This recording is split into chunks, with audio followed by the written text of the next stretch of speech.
दोस्तों, आज की हमारी कहानी है खजाने की खोज। एक गांव में एक रामलला नाम का एक किसान अपनी पत्नी और 4 लड़कों के साथ रहता था। रामलला खेतों में मेहनत करके अपने परिवार का पेट पालता था, लेकिन उसके चारों लड़के आलसी थे, जो गांव में वैसे ही इधर उधर घूमते रहते थे। एक दिन रामलाल ने अपनी पत्नी से कहा कि अभी तो मैं खेतों में काम कर रहा हूँ, लेकिन मेरे बाद इन लड़कों का क्या होगा? इन्होंने तो कभी मेहनत ही नहीं करी, ये तो कभी खेत में भी नहीं गए। रामलाल की पत्नी ने कहा कि धीरे धीरे ये भी काम करने लगेंगे।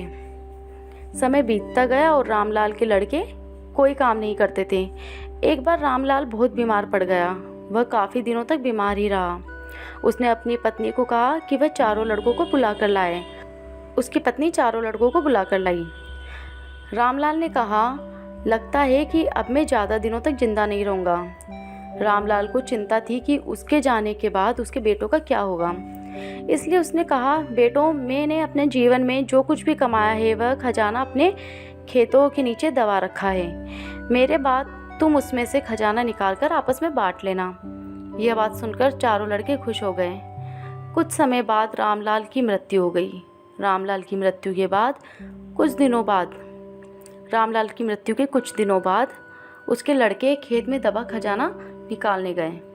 उन्होंने सुबह से लेकर शाम तक सारा खेत खोद दिया, लेकिन उनको कोई भी खजाना नजर नहीं आया। लेकिन घर आकर अपनी माँ से बोले, माँ, पिताजी ने हमसे झूठ बोला था, उस खेत में हमें कोई खजाना नहीं मिला। उसकी माँ ने बताया कि तुम्हारे पिताजी ने जीवन में यही घर और खेत कमाया है, लेकिन अब तुमने खेत खोद ही दिया है तो उसमें बीज भी बो दो। इसके बाद लड़कों ने बीज बोए और माँ के कहे अनुसार उसमें पानी देते गए। कुछ समय बाद फसल पककर तैयार हो गई, जिसको बेचकर लड़कों को अच्छा मुनाफा हुआ, जिसे लेकर वह अपनी माँ के पास पहुँचे।